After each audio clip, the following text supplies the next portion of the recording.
Some of the things you were showing just a couple of minutes ago these are elements from the tabernacle. Well, let's do an example here. So I want to have you take a seat here in the chair. And we're going to talk about a little bit of a concept that you and I met another individual that was going over some things here. But the main concept is when we look at how the temple was made, the outer curtain around the entire thing was made out of wool. And then the curtain that separates the outer court from the inner court is made out of linen. So in Scripture it talks about don't mix these two, don't weave these two together. And part of it is we know they're about 5,000 hertz, but they're opposite polarities. And so you put them together, they cancel each other out. There are elements of this film that I'm quite certain that almost none of you, if any, have heard before. So what are we looking at back here on the screen, Doctor?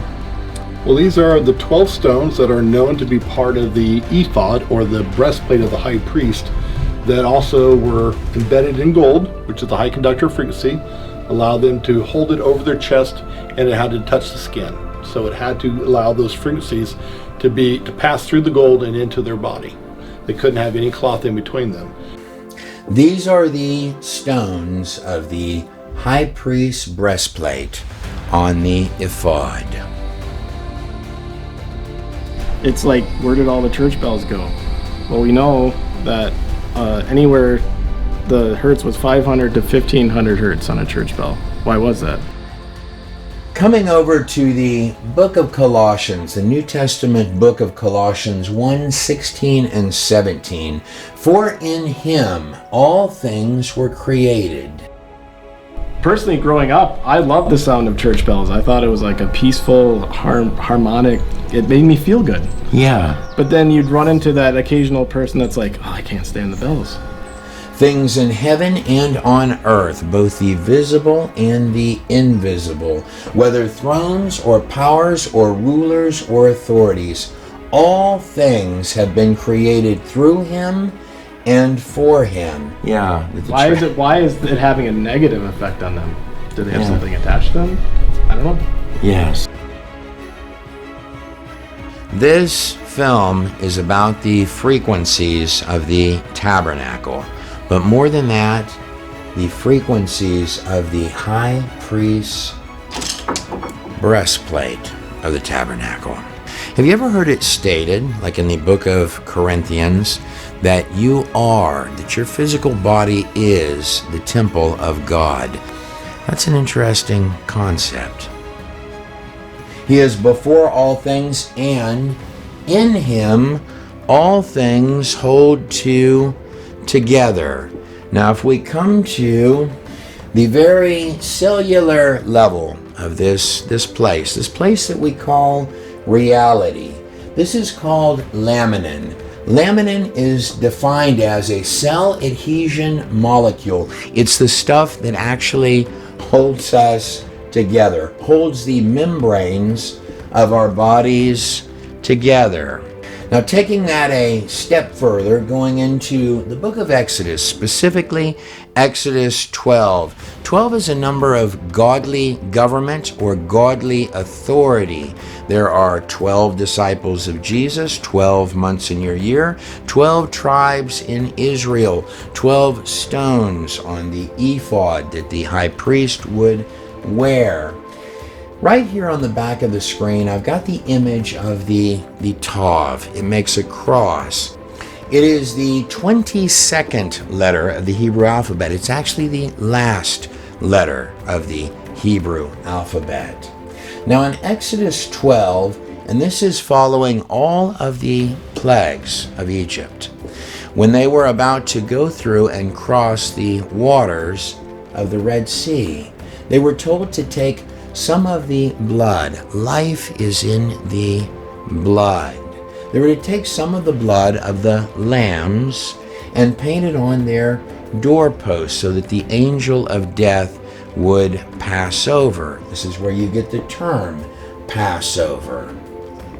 Now, commonly this is just displayed as blood painted on the doors, but I think they would have followed this to the letter, particularly following all the plagues that had occurred in the Exodus account. In verse 13, a chaos number, no less. The blood on the doors will be a sign. Sign is the tav. This is its ancient form back here, meaning sign or mark. In common practice, it would often be what would look today like an X. The blood will be a sign for you and on your houses where you are. And when I see the blood of the lambs, I will pass over you, for it shall be a sign. It is the Lord's Passover.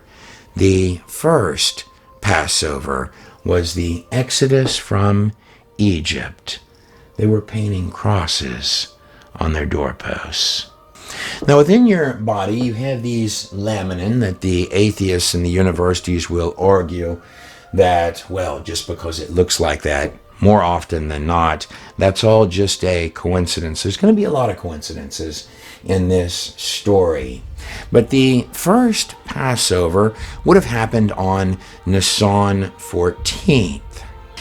Now, that would be the same day, thousands of years later, that Jesus would be crucified on the cross. Nisan 14th, the Passover. Crucified on a tav, sign or mark, the last letter of the Hebrew alphabet.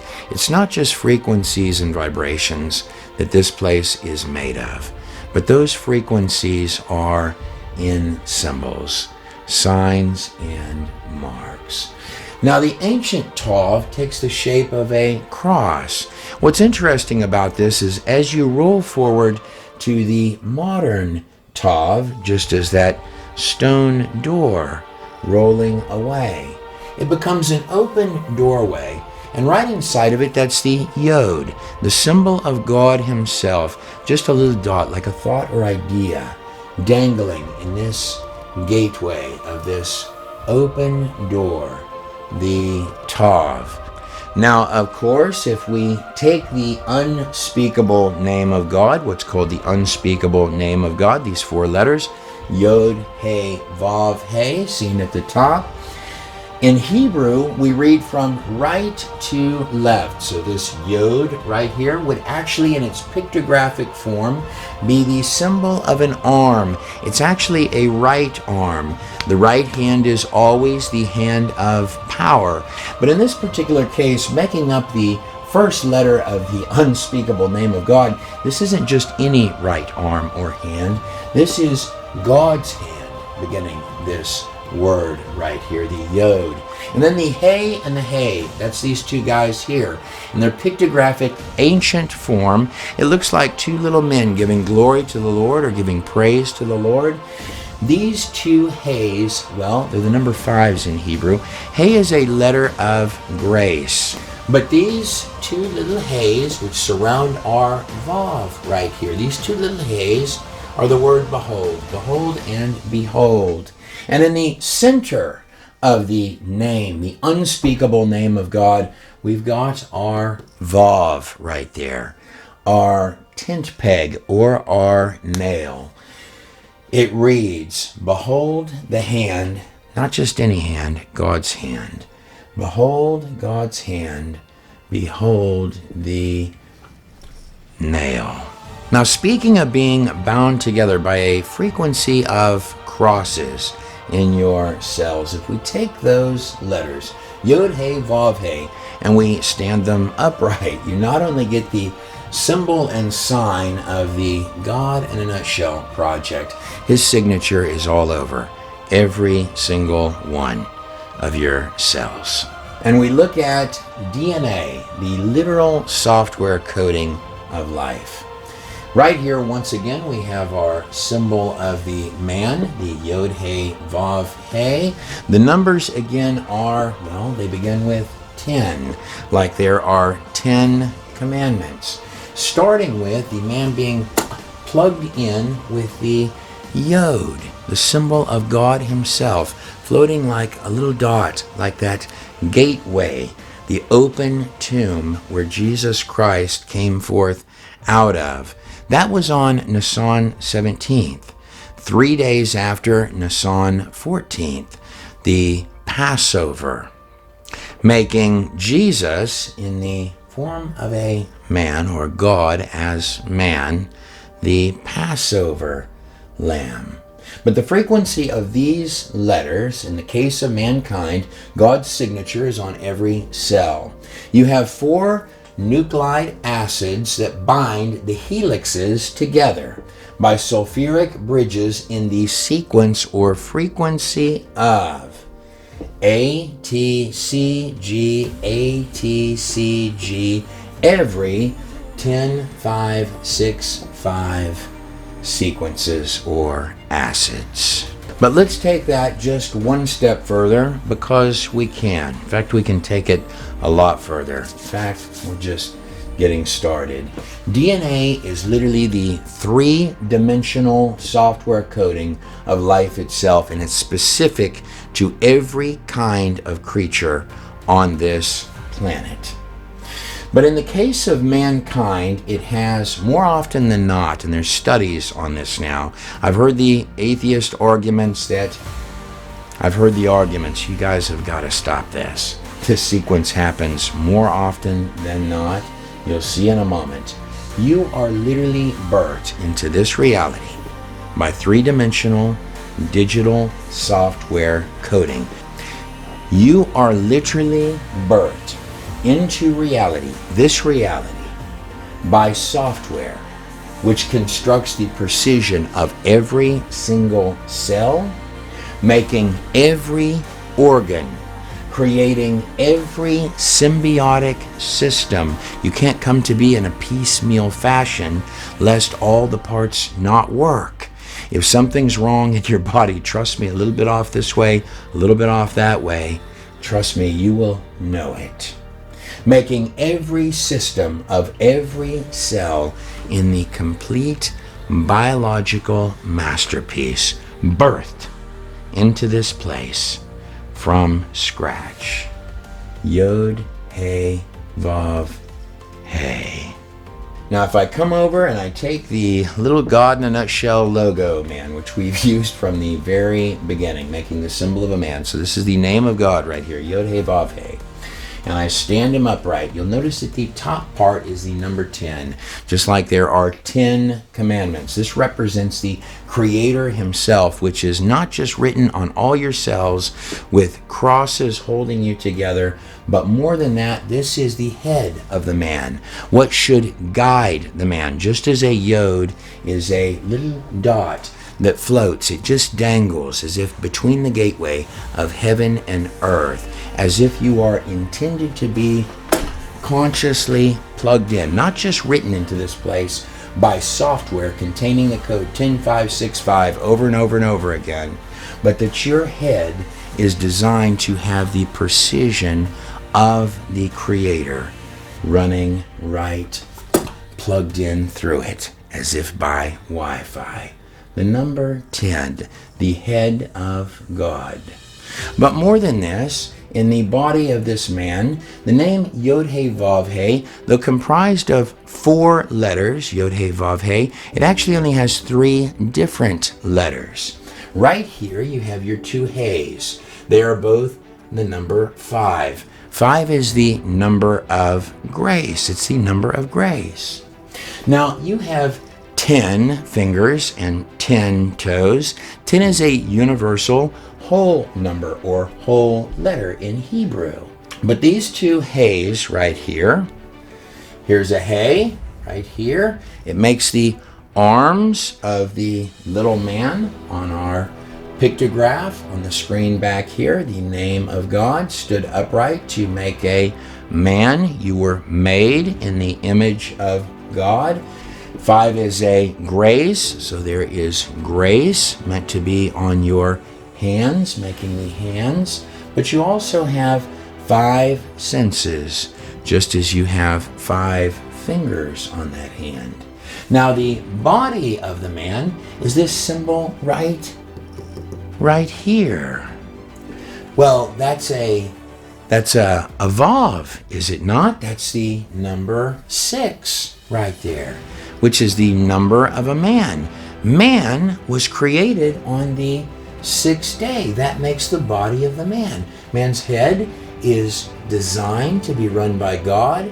His hands are meant to be full of grace with 5 fingers and even 5 toes. But the body of the man is the Vav, the number 6. Just as the Vav is used as both a nail, as there were 3 nails, 1 in each hand of Jesus on the cross and 1 in the feet, 3 Vavs, 3 6s, 666. But the Vav is also a tent peg. It's a tent peg, like you would stake the tabernacle into the ground with tent pegs. But more than this, man is stuck into the ground. There's a correlation between what happens to the man or the state of mankind and what happens to the ground. The body of man is the Vav, the 6, created on the 6th day. But how about the feet of the man? Well, that's another 5, another Hey that gives grace and glory and praise to God. Let there be favor and grace on your hands and on your feet with 5 fingers and 5 toes and 5 senses, grace and grace on the Vav that is pegged into the man. The man is part of or symbolic of the tabernacle, and the head of man is designed to connect to God. You know, it was with words that these worlds were formed. Frequency refers to the rate of vibration, oscillation, particularly in relation to energy. It is believed that everything from thoughts and emotions that'll become important to objects and the very universe itself vibrates at specific frequencies. The research, data, and experimentation found a little later in this documentary film is credited to Doser Life Center in Wichita, Kansas. As far as I know, this may be the first time that much of this experimentation has ever been done, maybe in modern history, possibly ever. It's the first time I've ever seen anything like this. The frequency research in this film is credited to the men and women of the Doser Life Center. To 2 very specific men without whom the research that you're about to watch would not be possible. This man's name is Andrew Mills, and this is Dr. Kyson Frank. Both of these men have embarked on a journey to examine the frequencies of actual biblical artifacts. But it's commonly said that before we can run, we have to learn to walk. Here behind me on the screen is a CGI image, a basic one no less, of the Hebrew tabernacle in the wilderness. After the Exodus from Egypt, the Lord gave them very specific instructions on pretty much everything. In fact, your God is a God of mathematics and numbers. An entire book of your Bible is titled Numbers.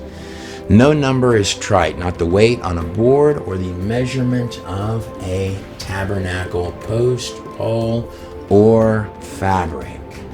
Now here behind me is an image of the tabernacle. The tabernacle in the wilderness, it has 3 basic fundamental sections to it. So we have the outer court, we have the inner court, and here at the back we have the Holy of Holies. Now these gates also would have had a name at the tabernacle or at the later temple, the first temple time period, the second temple time period, and you'd be coming upon the third temple time period. And those gates would have been named for the outer court. It would have been called the Way. The inner court, the entrance would have been called the Truth. And the Holy of Holies, the gateway for that would have been called the Life. Now, Jesus said when he came up to the temple, he told the priests, he said, I am the way, the truth, and the life. All three of these gates. They knew exactly what he was stating.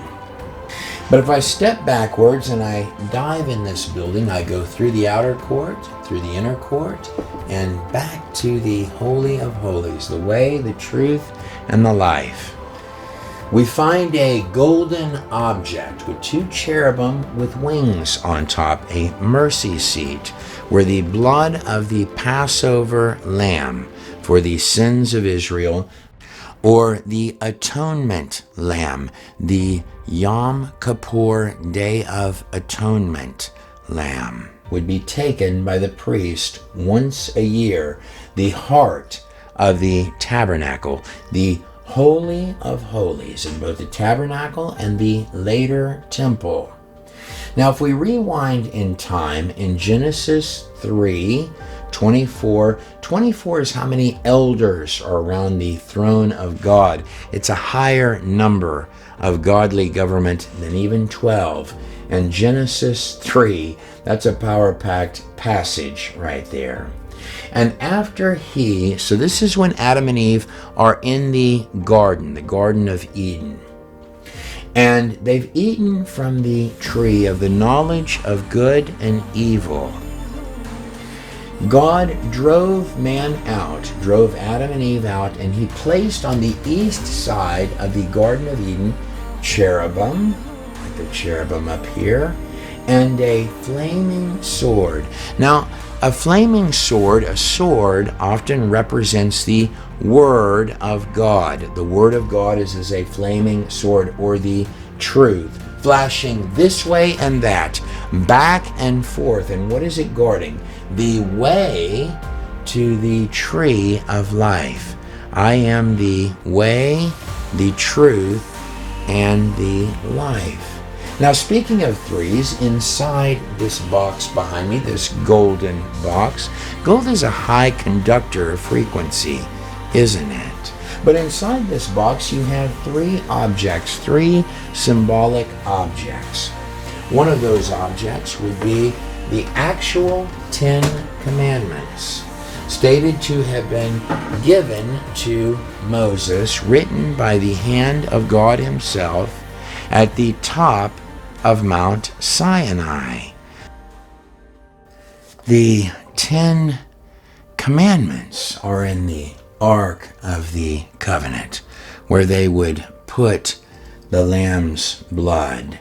And these 10 Commandments were written on stone, unchangeable stone, the law nailed and chiseled by the hand of God himself in stone.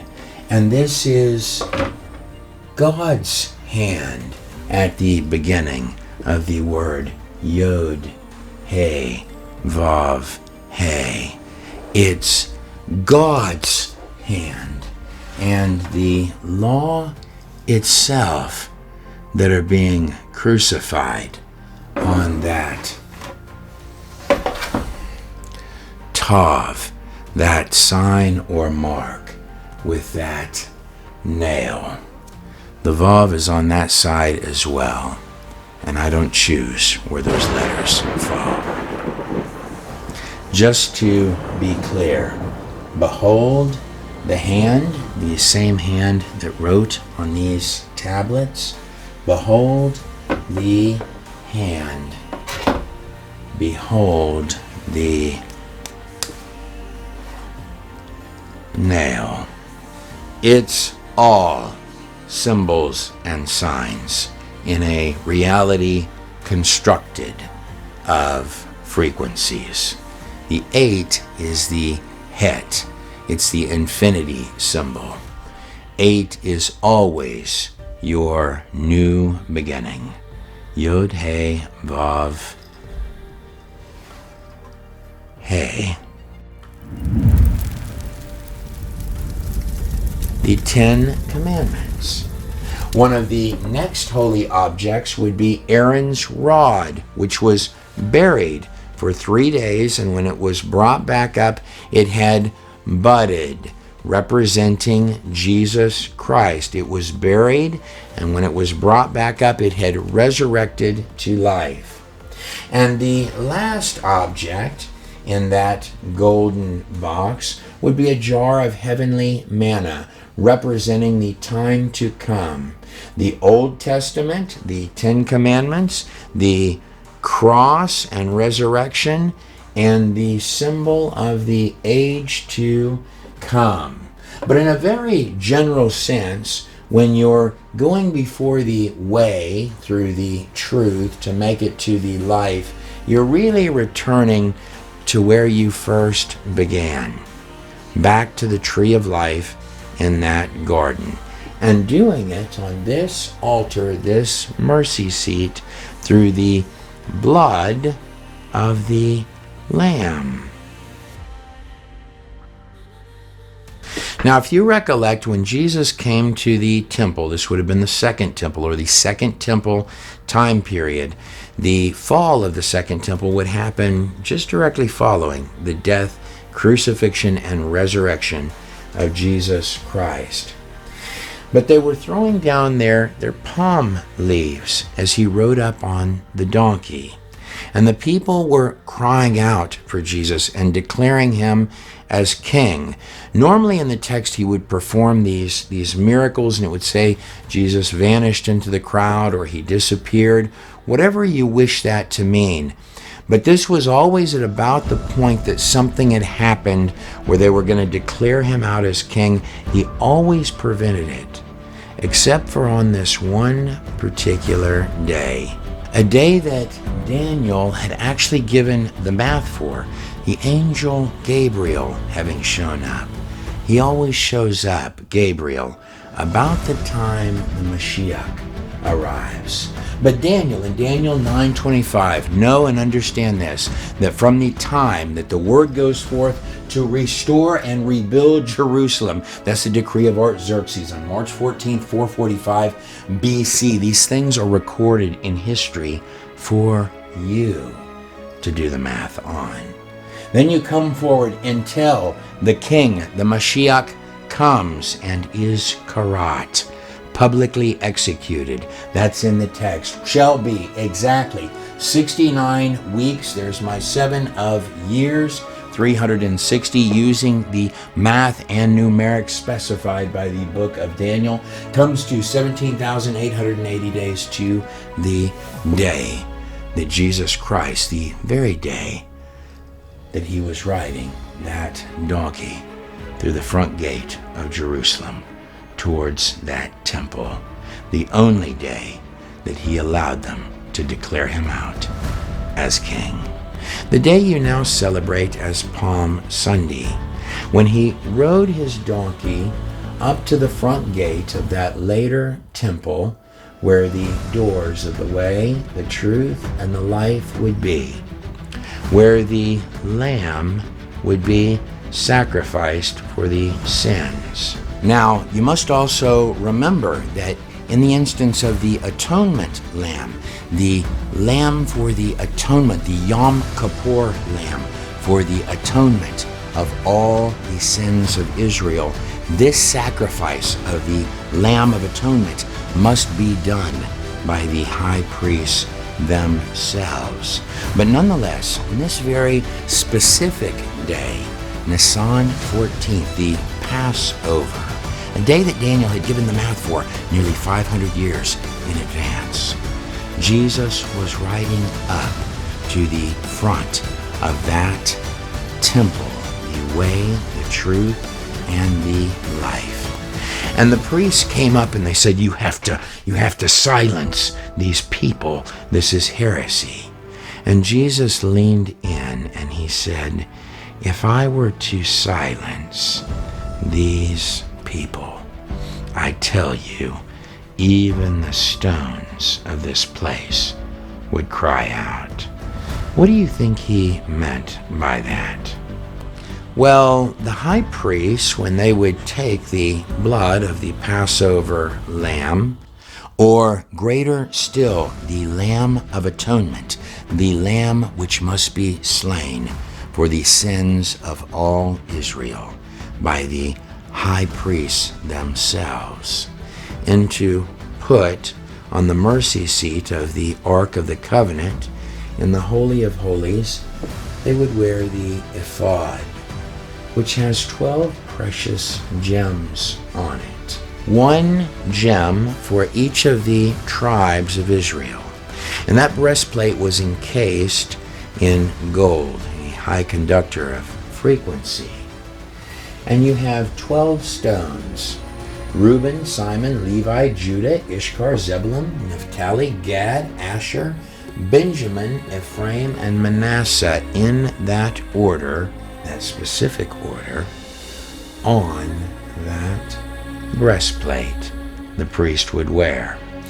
I wonder what Jesus meant when he said, even the stones of this place would cry out. At one point, Jesus looked at the priests, the wicked priests, now running that temple, that tabernacle, and he told them, he said, you think that in those pages you have eternal life, in those scriptures that you have eternal life. But it is those scriptures that testify of me.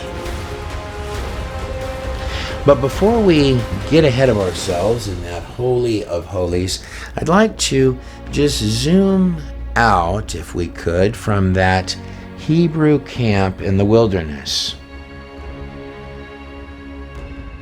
There are actually very precise and concise instructions for this camp in the wilderness. In fact, they were told to number the tribes in the wilderness. The tribes had to be specifically located, and they could only camp so wide, but they could go as long as it was wide, depending on the numbers of how many people were in each tribe. And strangely enough, it makes the concise shape of a cross, a sign or mark. Now, in the very heart of this camp were the Levites. They were in the heart of the camp. The Levites it was from the Levites where you would get the high priest, who would wear the ephod with the 12 stones over his chest. In fact, there are only 3. There's a lot of 3s in this story, aren't there? There were only 3 parties in your Bible who were called king and priest. It would be Melchizedek from the Old Testament. At the time of Abraham, Abraham came in and brought an offering, a tithe, to this unusual king that had no beginning or end, called Melchizedek.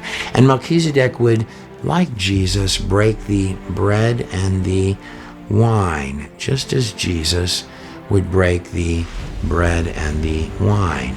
Melchizedek, king and priest. And then Jesus Christ was called king and priest.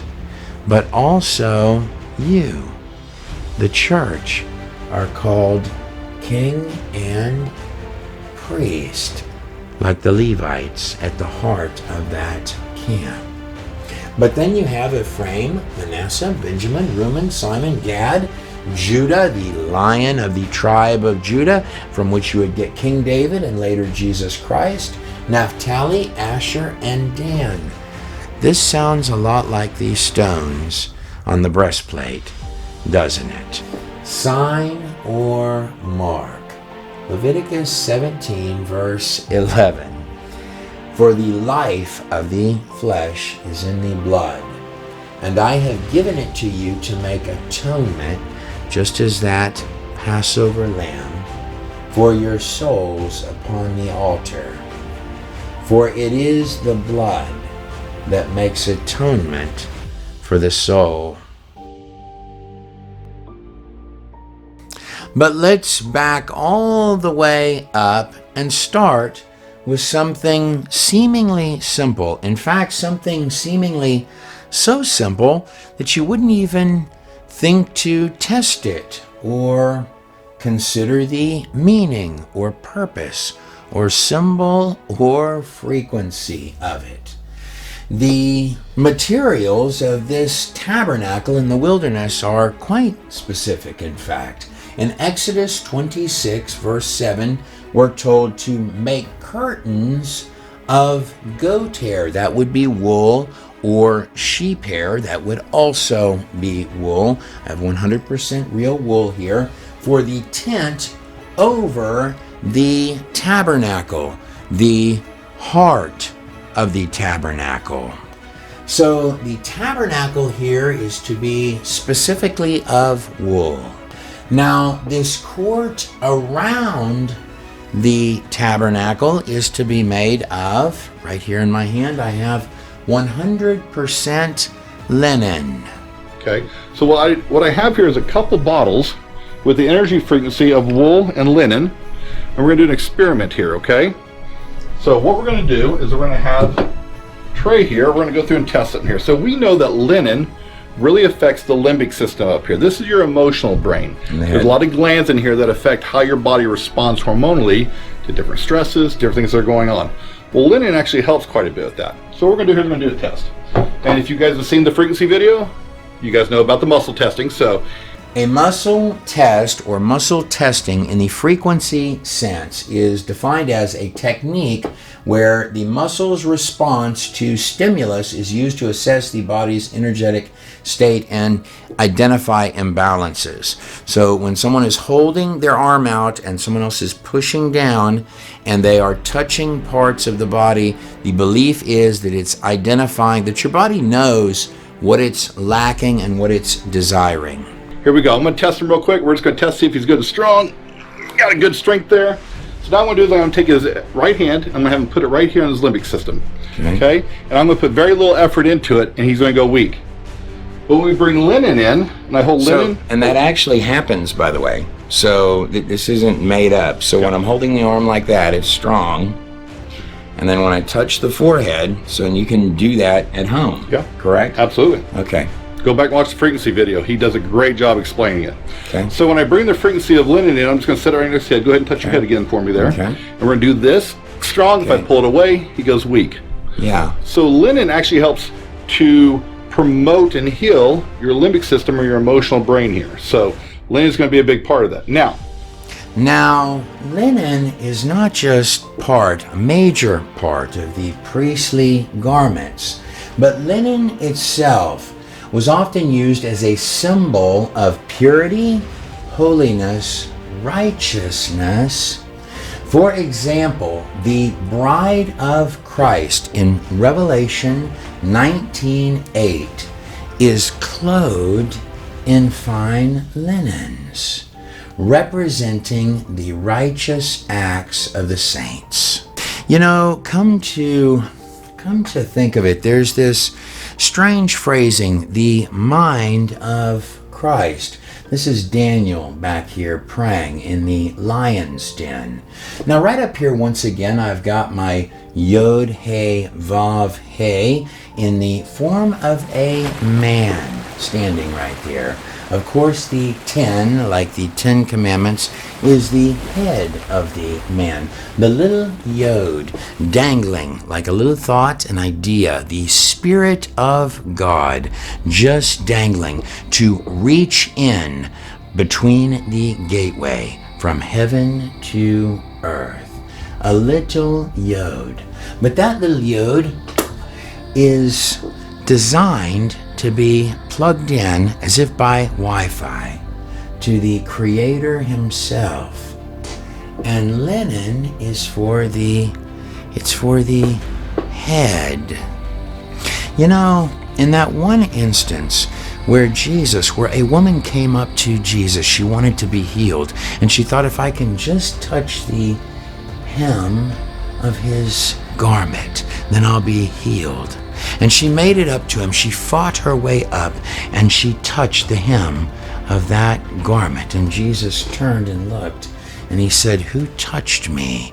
For I perceive that virtue hath left me." I wonder what Jesus might have been wearing. All right, we're ready. So we're here with Jeff of Yes. Engaged Ministry Church, and we're going to try. So Jeff, I'm going to have you. Okay, so at the Tabernacle, let's get this out. This right here.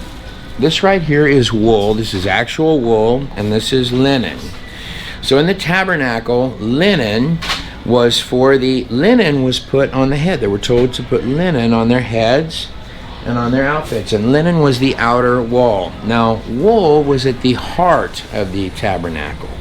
Wool is commonly thought to be for the heart. So, Okay. So Jeff, put your hand over. I'd like you to put your arm up like this, okay? And I'm going to try to pull down on your arm a little bit. So try to hold your arm stiff, okay? Now put it over your heart. Put it over your heart. And this happens to everybody. And see if your arm goes a little weaker. Did it go weaker? It did. It did? Really? Yeah. Okay, I'd like to. So on this one, John, hold your arm out. Okay, now bring your arm over your head, okay? And see if it goes weaker. Yeah. Does it go a little weaker? Okay, Maybe now, I'm pushed down. touch your linen. Now touch the linen to your head. Okay.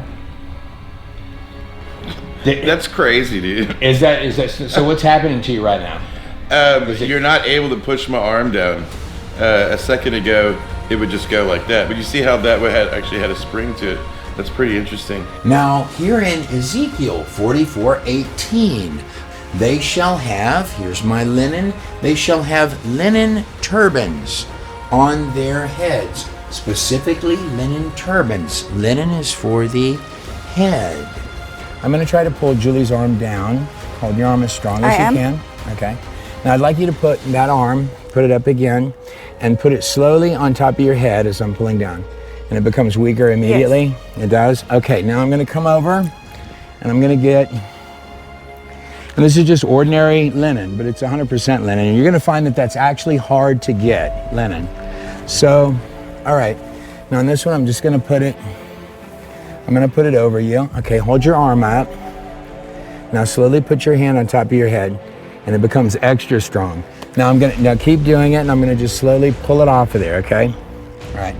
I'm going to slowly pull the linen off of her, and her arm instantly goes weak.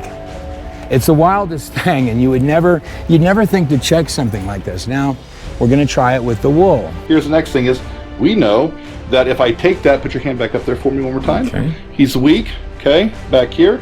But if I bring it within about 18 inches, he goes strong. If I pull it out, it starts to go weak. Yeah. So we have about 18 inches from the frequency of the linen in this bottle that affects him in a positive way. Now, let's go look at wool. Now, wool actually affects the heart. So if you take your hand and put it over your heart for me. Okay, I'm going to hold the bottle back here, and he goes weak. All right, but with the arm away, it's strong. Yep, strong. Touch your heart. And it goes down immediately. Yeah, so if I bring That's this really in, something. we hold this next, put your hand to your heart again for me. Okay. There we go. Hold here, don't go. Push down. Wow. So we know that if I bring it out about 18 inches again, it goes weak. If I bring it in, oh, not quite there yet. There we go. So we have about that range. So if go ahead. No. I mean, it's stunning that any of that happens. Now, how about we try just wool? Wool is for the heart, as it was for the beating heart of the tabernacle. Superhuman. Does it Look feel at that. stronger? Yeah, it does feel stronger a little It bit. does? I saw your arm like, you're almost like resisting Yeah. upwards suddenly. Strong? Okay. Yeah. Okay. Okay. Put your hand over your heart. Okay. Okay. Now you're even more weaker. Okay. Let me put the wool on Maybe. you. Okay. All right. There we go. Yeah, will be nice and warm. Okay. Now you're gonna put your hand on your heart. Put your hand. Okay. Nice and strong. Holy, there it went. Do you feel it? I can see that. Yeah. It's And really I'm putting all my weight completely down different. on you. Before Yeah. it was nothing. So I need to Get a wool. wool. Yeah. A little bit weaker. Okay. Now I'm gonna put this.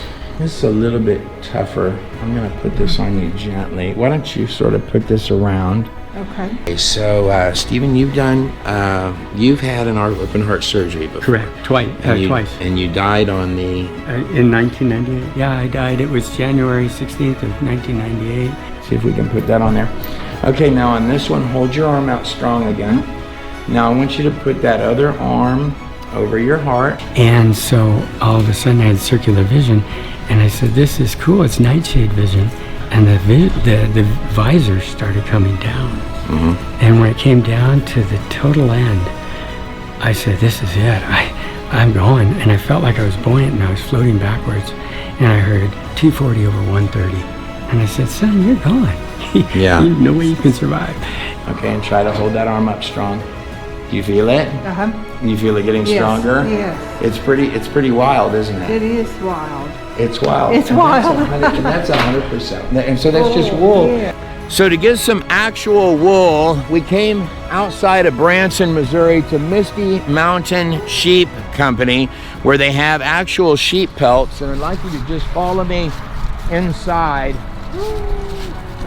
It's actually incredibly difficult in your world to find, in the world at large, to find actual materials. Saw them doing a code over me, and then they tapped me They're on the calling you shoulder. dead by a code. Yeah, that's right. I marvel because it's like, Jesus, your word has power. You know, the frequency of his word, dispels demons. But isn't it astounding how shocking these simple things that we didn't know? How much more of an edge would you have had in the ancient world over your enemies, or even today, with just these simple things? How much greater things are there? Why don't I tell you this? Did you know that it was with words that these worlds were formed? I feel like everywhere I look, it's straight drop. Yeah. And he says, brother, you're looking down. You need to look up. He's up there.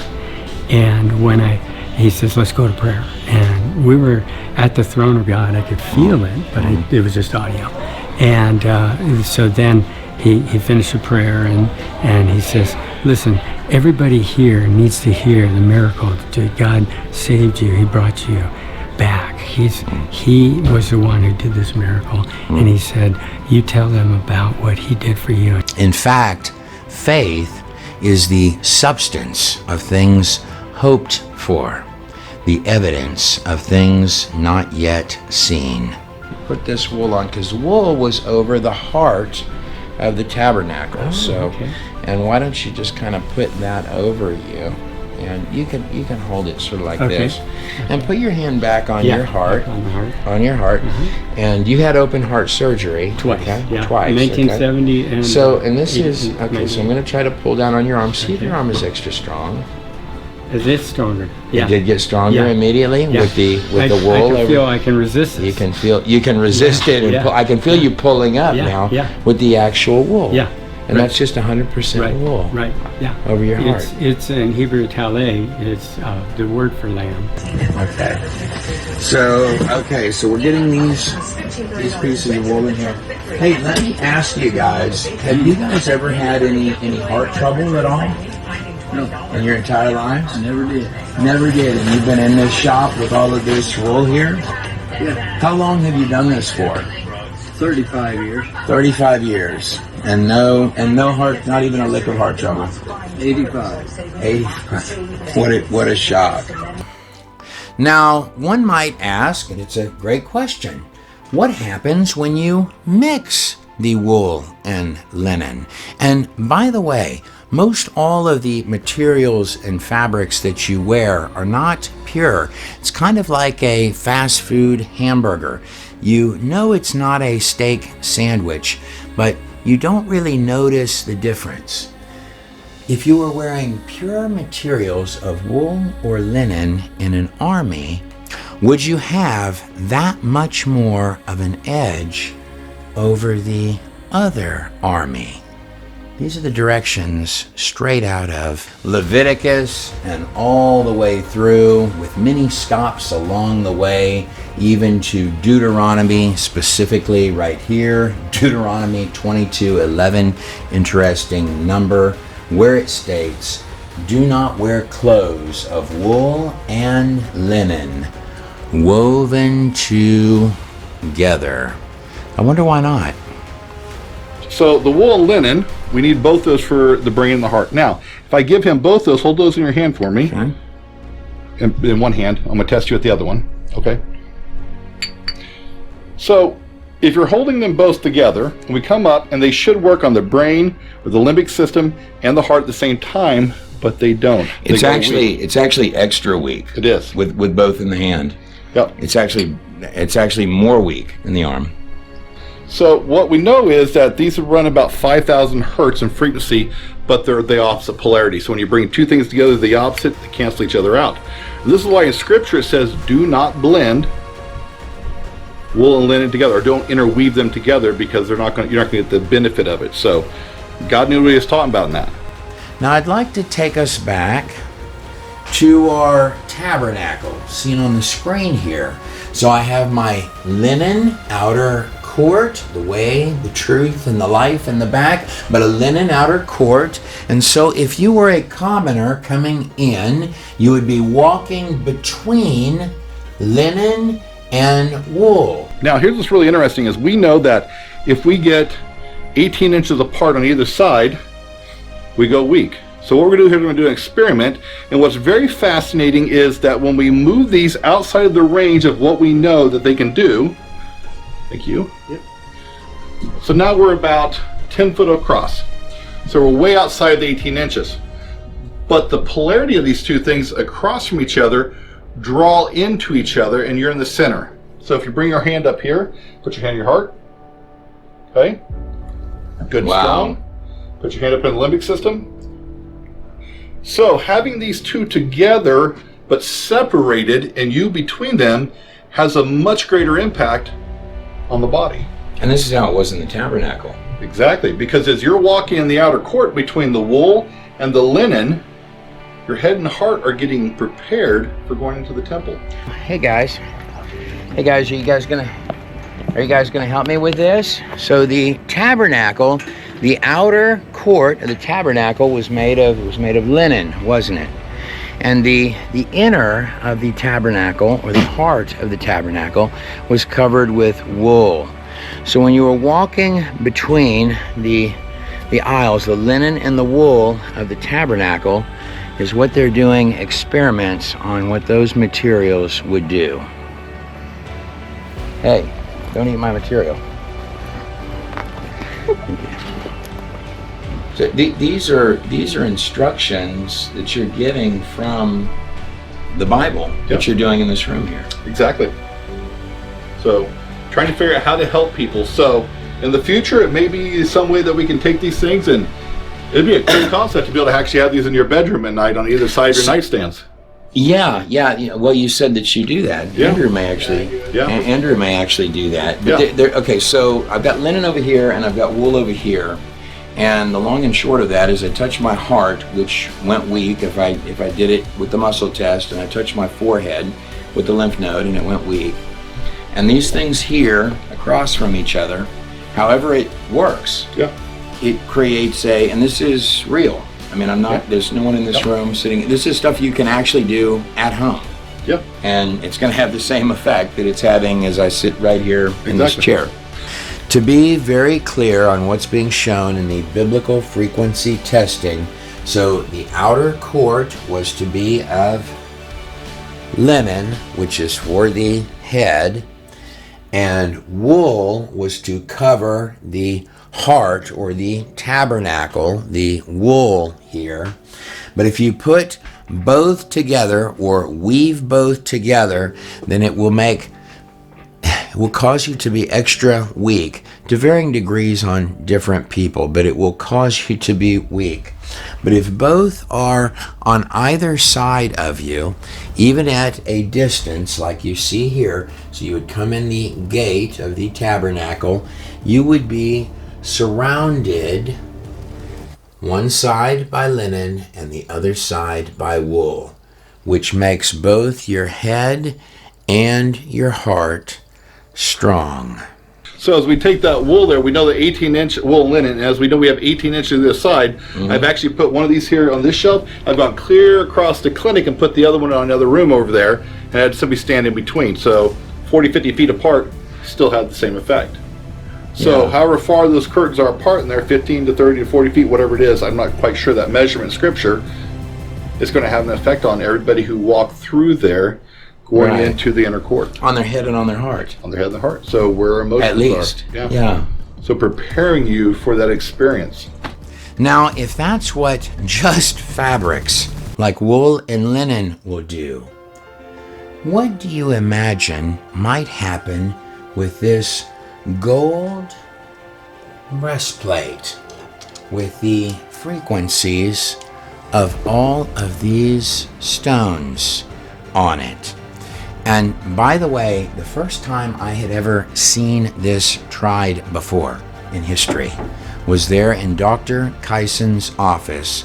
And the thought came to me a while back, and we know, because I have gemstone frequencies over here, I go, well, so many of these stones here were in the breastplate that the high priest wore. So if we know what these things do or how they affect you emotionally, what would they do if we combine them together with gold? Some of these they had to go through and find the precise biblical definition of what the stones were. They found the frequencies and isolated the frequencies of all of these stones. But the long and short of what he's describing there is they did that. So these are the frequencies of these. So there were 12 stones on the, is that right? There are 12 stones for the 12 tribes of Israel. Correct. And each stone was a different, are these a mineral? Are these, so you have diamond, They're you all have topaz, gemstones. They're all a gemstones. form of gemstone. And they all have a different frequency. Yeah. So if we go back and hear the concept, because there's so many stones out there, what makes gemstones, and why were they precious to people? Yes. Because they had effects on people that we may not think of nowadays, but back then they knew they were rare and they had an effect on you. Why did a king get a gold band wrapped around his head and they embedded these things around his head? Why was that significant? Where did it ever come from? Oh, That that's an concept? interesting idea. Yeah. You know, because it has an effect on the brain, on how the body functions. If it was God's will, they start using crowns like that, or what was put into it, and the design of it, what was there, and how was it set up, and what was the purpose of it? Because God doesn't do anything without a purpose. Right, right.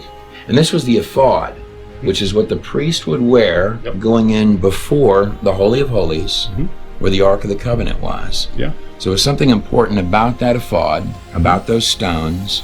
And I think you were telling me last time the fact they were encased, and you can tell it better than I can in gold. But in gold is the highest conductor of frequency. And so all those frequencies embedded into there together, working synergistically, worked in a way to help protect the body or to prepare the body to be able to be seen in front of the Spirit of God. This is an image of David and Goliath on the screen behind me, which is what I'm brought to think about when I think about the breastplate and the heart. David had, the most valuable thing that David had was a heart after God. And we talk about stones. Well, David didn't have, at least not at first until he became King David, these stones of the ephod. No, he had a simple stone for a giant. What David had was he had a heart that was after God. Even as a shepherd boy out there with the flocks, David would just dance before the Lord. God says he inhabits the praises of his people. My father had heart trouble, and that's one of the things that I worry about. Is there a way to check that? Sure. You want me to check? So we can check this from a couple different points of view. I'm wondering if the breastplate Could help you with that. Yeah, let's take a look. Well, hopefully it's not like real bad answers here.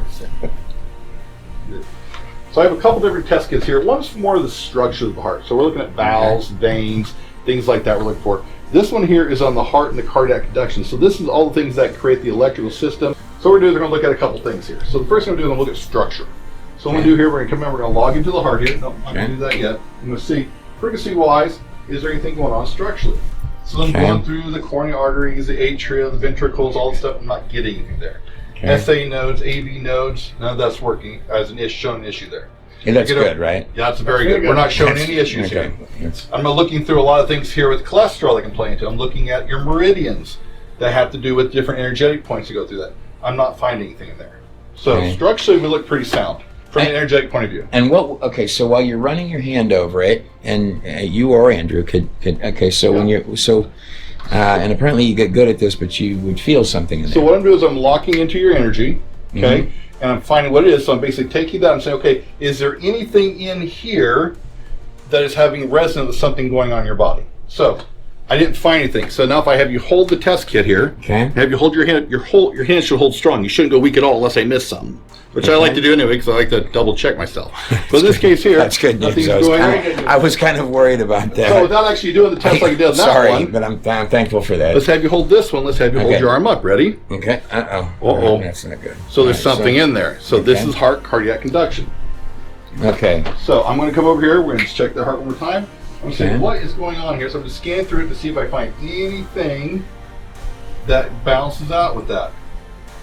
So there's only one thing here. So if I remove that one thing, I gave you that test kit back again. Okay. I have you hold it up. So the arm would go weak if other things in here were strong. wrong. So that's the concept here. If I put this one thing back in, okay. Hold here. And it goes weak. It went weak. So we're going to take that one back out. So now we have this one thing here. I'm going to have you hold that. So here's the one vial that's got what I went weak to. Yep. Ready? Yeah, it's very weak. So this is for smooth muscle cells. Okay. So your smooth muscles lining all of your arteries and everything else that control how it deals with pressure and stuff. So out of curiosity, if I take the breastplate here, I'm going to have you hold those two together in that hand. Now I'm taking a wild guess that when this happens, and you can't. Well, let's make sure. I don't even know. I haven't tested it yet. Let's test it together. Make sure it works before I get too bold about it. We may have to scrap this part of the video I'm and start taking a over. wild guess because we've had some of this at the house before, and I can't say what it would do for anyone else, but I actually started putting droppers of it, and you'd feel like more alive. Do you do that too? I don't take it personally. I just wear it in the necklace. But my wife, who went through a very traumatic experience a number of years back, and when you were at my house in Minnesota, we tested her, and her taking it orally made all those emotions go away. Every single one of them. Wow. It was shocking. Very powerful. Okay. So I'm holding the issue that he found with me that made my arm go weak a moment ago with the muscle test. And now on the other hand, I'm holding the breastplate. Yep. Or should I hold them both in one hand? You can hold them in the same hand. Ready? Okay, let's see what he does. Lock your arm good and straight for me. There it is. Hold. Oh, look at that. Look at that. look at that. This is real. I mean, it's not like you don't test any other issues of your heart while you have it as well. But as soon as I take that away, we have issues show up here, and it goes, and basically there's no resistance there. I'm barely even pushing. Right. There's nothing there. So now how bad is this thing? Whatever this is I'm holding. If you would like to experience the breastplate frequencies yourself, this is what a bottle of the frequencies looks like. Here's one of the necklaces. I'm going to hold this up. That little fluid in there, it doesn't take much.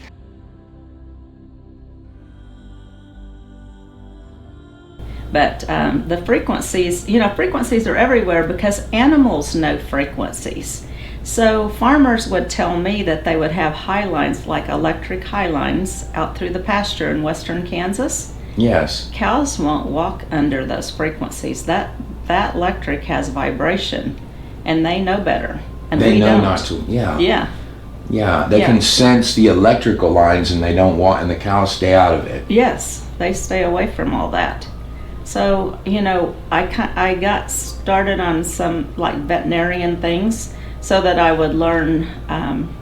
Veterinarians are really good with nature. Wi-Fi. They're telling us now Wi-Fi is all through the air, and turn your Wi-Fi off at night. So that stops the frequencies that you're trying to sleep with. So they're just not good for you, and they disrupt your perfect rhythm, your body's perfect rhythm. Grounded. Yeah. Like connected to the ground. And I guess maybe that's why you feel so balanced, because I feel way more connected like to the earth. Like almost like a magnet, really. Like heavy weighting me down. Pretty crazy. Let's try That's one wild. more. Let's try one more thing. Okay, so this has, kings and things would wear crowns with gems on them. And you say, well, why would they? Maybe it just looks pretty or whatever. You know, people talk about frequencies, and we all think, well, it's that kooky girl over there or whatever, you know, and starting with the frequency talk. But the priest breastplate had all these specific stones on it, and had gold because gold is a conductor. And so let's try it one more time with the heart, and put your arm up. So, and I'm gonna pull down on your arm.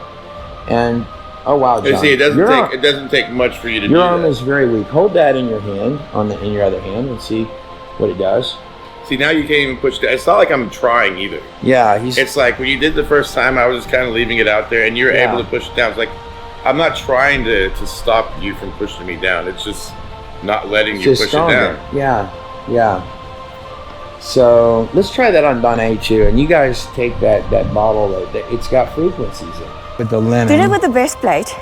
The fluid. Actually, yeah. Let me try this real quick. Okay, so hold it. So hold this up. So I'm holding this frequency stuff here.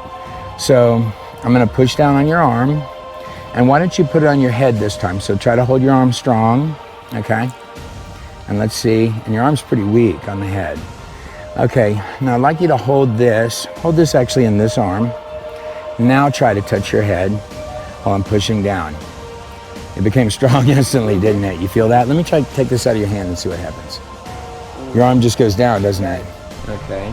Take this one and bring it up over your heart and see if your arm goes stronger. We didn't put on a nose. Did your arm go strong? I can feel it going stronger. It did, didn't it? Isn't that stunning? That is. I found it interesting what else it felt like that the breastplate did in my case, in Dr. Kyson's, what it felt like. What my opinion is that it felt like it did in Dr. Kyson's office. In the previous clips, he was talking about the heart. No resistance. I'm barely even pushing. Right. There's nothing there. So now, how bad is this thing? Whatever this is I'm holding. It can't be good, right? Well, smooth muscle cells are great for you because you have smooth muscle in all of your body. This is also an autonomic nervous system control, so you can't consciously tell this to contract or to relax. Okay? It's not like you're flexing your skeletal muscle like I'm using my bicep here. Your body does this, so what happens when that muscle fires up, especially in the blood vessels around the heart, it'll open or close it, which will dictate a lot of the blood pressure and things like that. Right. So, would this ultimately lead to heart failure? Not necessarily. That wouldn't be where I would look at. I mean, it could lead to other things going down that road, but that's not what I would look at for that. Okay, so, well, let's go over here and let me grab the emotions kit. Let's go through the emotions. You're okay with going through the emotions? That's the one we're going to edit out. The other one looks very good on everyone learns when the emotion kit comes out. it depends on what you find in there. This isn't... Well, we're trying to be as truthful and honest, right? No, we're trying now. Okay, so let's look at something here. So there's one emotion that's showing up on you. Okay. It's probably the one that most people recognize and most people deal with. Okay. It's stress. Okay. All right. Give me that one. He's been working a lot lately, so he's been getting some projects done here. So that is actually testing over his heart. Not so much the brain there, the gut, but this is actually affecting it. So cortisol is going to change the way your body reacts. Yeah. Okay, so when you go into a fight or flight response, muscles will change to change blood pressure to be able to get away. So when you're under chronic stress, you're going to have an issue with that. So the first time I had actually gotten one of these and put the droppers of fluid with frequencies from all of the stones of the breastplate and drip them into a necklace like the one that I'm wearing on my neck and put it around my neck. It's almost like my head went straight up and I felt like I was walking taller. And so also did my wife, and so did others who have experienced it. Let me give this disclaimer. These statements are not evaluated by the Food and Drug Administration. Some of the things we talked about yesterday, you were talking about even the soles of shoes. Yes. Can you tell me some things that you think about when you think about frequencies? So most people are familiar with grounding.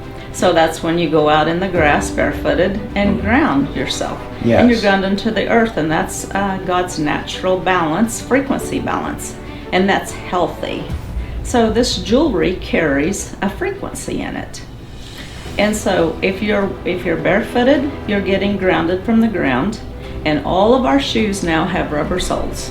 So we're insulated from grounding. So now we're wearing frequency jewelry and oils in order to get God's natural frequencies. Yeah, it really works on you amazingly. Okay, and can we try with that as well? Yes, we can try with the linen. Okay, so now you're All gonna. right, can we try with that as well? Okay. Yeah, Nice no, I have and strong. to. Nice and strong. Yeah, Okay. like really weak. Now first touch your head. Put your hand on your head. I'm just gonna use this finger. Yeah. Okay, all right. Okay, now let's put try that the around your linen. neck. Drape it over you. Okay, put your hand on your head. There we go. Nice and strong. Strong. Look at that. So I need a Jewish cat and a sheep. Sheep around me. Thank you. You're welcome. That is absolutely stunning. Thank you guys very much. I just think the applications that you use. That's what I was trying. Did you know that plants that have classical music played for them grow more robust? Here you go, guys. Grow more robust than plants with chaotic rock music. Let's see what we need for that here. Actually, well, that takes care of it. So if I do this here, actually, sorry, let's do the muscle test with the chest real quick. This is really stunning. That because so when I had first come to this didn't exist yet. I don't think. Nope. And I got a phone call from, I think, Andrew, stating that they had this idea to put in the this here, to put this together as frequencies. And previously I came and there was quite a few different things in here that would fix this or that, and my wife got some things and other people got things, Robert A.G. and such. But go ahead, Doctor. I'm just kind of stating that I was mesmerized with what this did.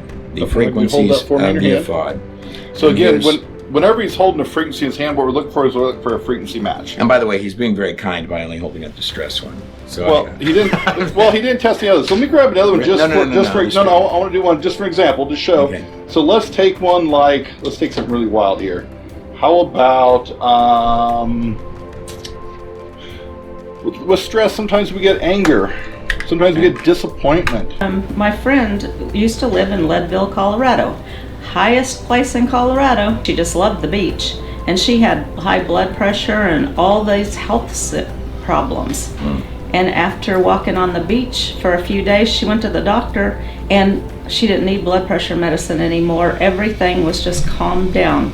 And so all of her organs calmed down because that's the natural beat. Like our heart has a beat, the perfect rhythm. Mm-hmm. So that's the frequency I'm talking about. All your organs have a perfect rhythm, and that's when you're healthy. And she stopped taking her blood pressure medicine and stayed out on the beach. That's where she lives now. Sometimes we get rage. So I'm gonna grab all three of these here, and we're gonna put these three emotions in your hand. Okay. All right. And so if the frequency of these is in his body with these emotions, he's going to go weak. Okay. So hold your arm here good and strong. Not so much. Right. Okay. So you're good on all the emotions. We have 70. Wow. But if I add this one to the mix here. That's awesome. Hold your arm up good and strong. He goes weak. Wow. So he has stress in his life, which most of us do, right? I mean. Did you know that the song of the birds in the morning is what wakes up, part of what wakes up the plants? So this film, where we began, was with frequencies. And I believe, honestly, that it was the Lord that gave, of course it was, these men the idea to even go and test these things. That would be Dr. Kyson and Andrew Mills, who are the inspiration of these, the discoverer of these ideas. Here on the back screen is laminin. It is in the shape of a cross, more often than not. Laminin is cell adhesion molecule. It's the stuff that holds your cells together. We come up just a step from that, and here is your DNA. Someone is trying to corrupt the image, always, aren't they? written on your digital coding, the actual signature of God himself, every 10-5-6-5 acids, Yod, Hey, Vav, Hey. That's the lamed. It's a staff for the righteous. But speaking of staffs for the righteous, with which not to stumble, we make it over to our cross, our sign or mark, our tav, our first Passover, where they were to paint the blood of the lambs on their doorposts. This blood will be a sign so that the angel of death, when he sees that cross, will pass over. Death will not take you through that cross. But coming back out to our Day of Atonement, Yom Kippur, the holiest day of the year for the Hebrews, and the 10 commandments that are going to be later crucified on that cross. Well, the high priest is to be both spiritually and physically clean. When he puts this ephod on his chest, he is to be spiritually and physically clean. He's going in there to make atonement for the sins of the entire nation, for the people of Israel. Then the lamb is sacrificed and the blood taken into the Holy of Holies and sprinkled, the blood of the lamb sprinkled on the mercy seat. Even the stones of this place would cry out. And how about our Passover lamb? These were the instructions from the very start. It's all signs, symbols in a place, a reality that is made up of frequencies, light or dark. Choose this day who you serve. Here behind me is the Passover lamb. It's an innocent, cute. A lamb is so innocent. They're cuddly, they're warm, they're cute. But you're being told to slaughter this lamb. More than this, specifically, the Passover lamb is to be kept in your home, in their homes, for 4 Yod He Vav He days. In other words, you can't just go buy this Passover lamb and go slaughter it. It's been in the home with you. It's your Passover lamb that's going to be slain. And none of its bones are to be broken, just as on that cross, Jesus' bones were not broken. Now to our Passover, the 3 days that are between light and dark. Well, your first Passover is going to be on Nisan 14th, when they were painting the blood on the doors as they would exit from Egypt and make it through those parted waters of the Red Sea. 3 days later, which would be on Nisan 17th, the same day that Noah's Ark is recorded to have landed on the mountains of Ararat. Oh, but wait, one more as we go just a pinch further to these 3, a lot of 3s in all this, crosses that are just beyond that open tomb. Well, Jesus was crucified on Nisan 14th, and he was resurrected on Nisan 17th.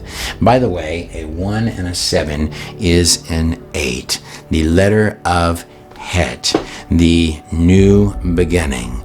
It is always a new beginning. 17 is the number of resurrection. It is the symbol of the parting of the seas.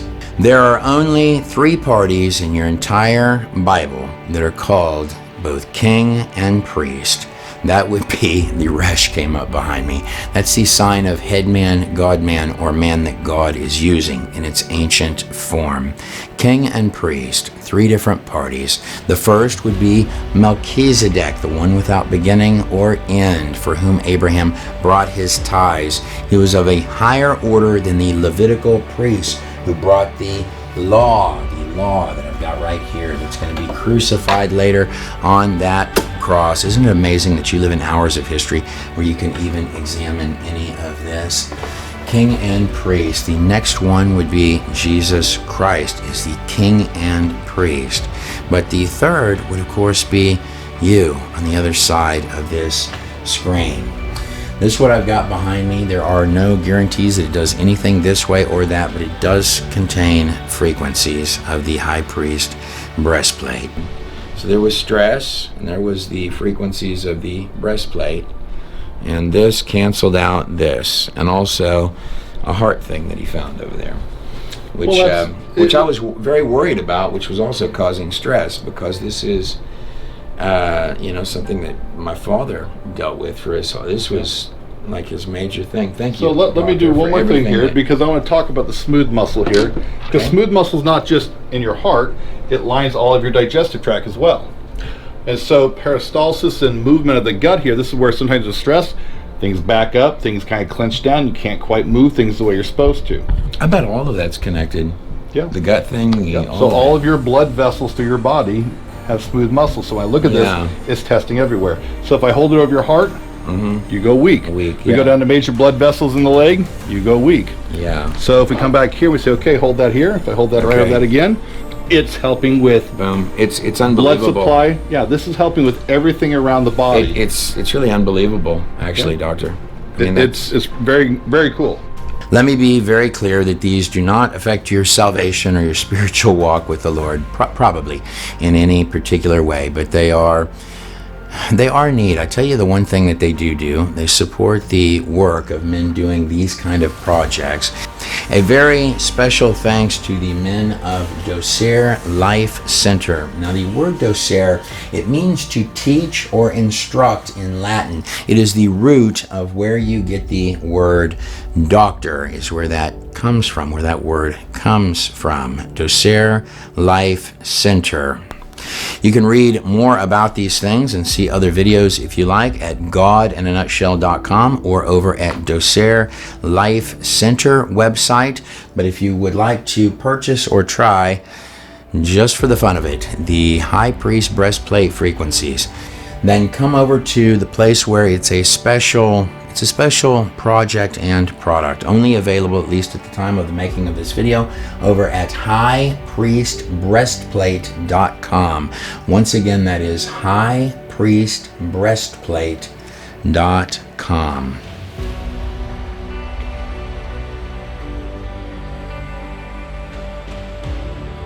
Now we find ourselves strangely coming full circle to where we first began. There's the Zion behind me right there. The number 7, you couldn't count up the number of 7s that you have in the book of Revelation. The book of Revelation means revelation is a revealing of the King. Revelation 5, that's the number of grace, through 8, that's the number of new beginnings. To him who loves us and has released us from our sins by his blood, that Passover Lamb, who has made us to be kings and priests, to be a kingdom and priests to his God and Father.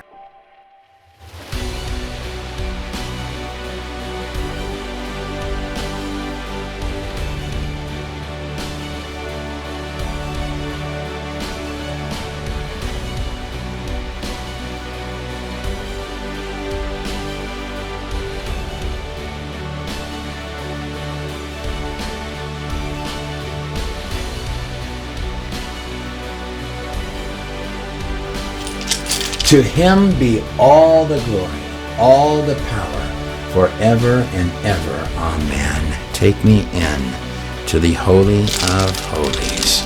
Take me in by the blood of the Lamb. Verse 7, behold, he is coming with clouds, and every eye will see him, and even those who pierced him, and all the tribes, of the earth will mourn and cry out because of him. Indeed, I tell you, even the stones of this place will cry out.